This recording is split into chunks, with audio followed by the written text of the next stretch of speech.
Hello! In this video I am going to show you how to convert PDF files into Word documents. First you should download Microsoft Office app from Play Store. Then open. Then you can see a button called Action. Press it.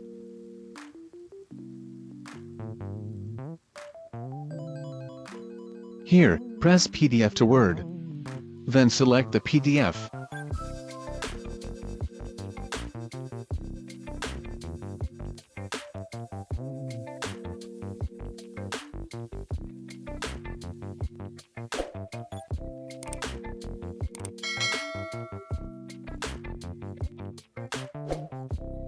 You can edit here.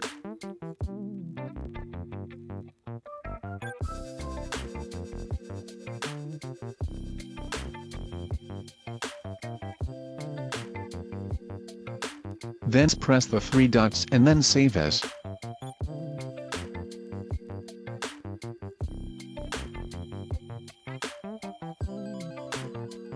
Now select the destination.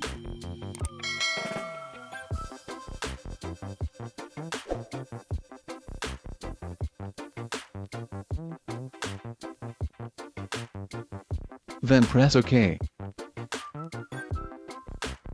Thanks for watching.